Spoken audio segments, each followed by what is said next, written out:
एक लोहार था, हाथ मजबूत पर किस्मत कमजोर। थुंग थुंग लोहार होने के साथ साथ एक शराबी भी था। वह दिन भर लोहा पीटता और शाम होते ही अज्जू भाई के ठेके पर जाता, एक दारू की बोतल खरीदता, फिर दारू पीते पीते नशे में अपने घर की तरफ लड़खड़ाते हुए जाने लगता।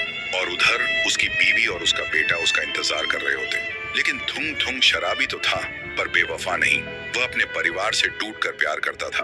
उनके बिना उसकी दुनिया अधूरी थी, पर किस्मत और उसकी आदतें ही अक्सर उनके बीच आ जाती थी। उसकी बीवी हमेशा उससे एक ही बात कहती थी, थुंग थुंग, शराब से ज्यादा जरूरी हम नहीं है क्या? अगर तुम्हें कुछ हो गया तो हम कैसे जिएंगे? लेकिन थुंग थुंग को भी वही डर सताता था। कल अगर मेरे हाथ कांप गए तो रोटी कैसे कमाऊंगा? और इसी डर को दबाने के लिए वह शराब पीता था। एक रात थुंग थुंग काम खत्म करके दारू पीते हुए गांव के बीच से घर लौट रहा था। तभी उसे जोर से सूसू लग गई। वह जल्दी से रास्ते के किनारे एक पेड़ के पीछे खड़ा होकर हल्का होने लगा। तभी अंधेरे में से एक अजीब सी आवाज सुनाई दी। थुंग थुंग का सूसू वहीं रुक गया। वह घबराकर इधर उधर देखने लगा। तभी उसकी नजर एक कुएं पर पड़ी। थुंग थुंग ने सोचा, लगता है कोई कुएं में गिर गया होगा, इसलिए वह जल्दी से कुएं के पास जाकर झांकने लगा। कुएं के अंदर बस अंधेरा था। फिर धीरे धीरे पानी साफ हुआ और उसने देखा उसका बेटा बड़ा हो चुका है। हाथ में हथौड़ा है, लेकिन आंखों में नफरत।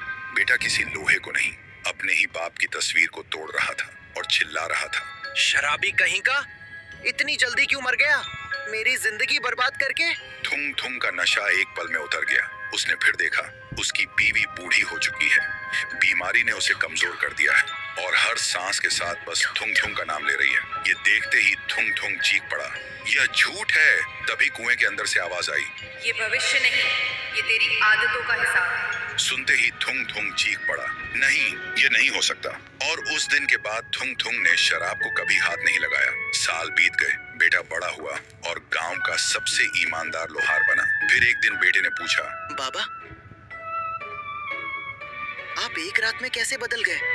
थुंग थुंग ने बस इतना कहा, बेटा, उस रात मैंने अपनी मौत देखी थी और उससे भी बड़ा तुम्हारी नफरत।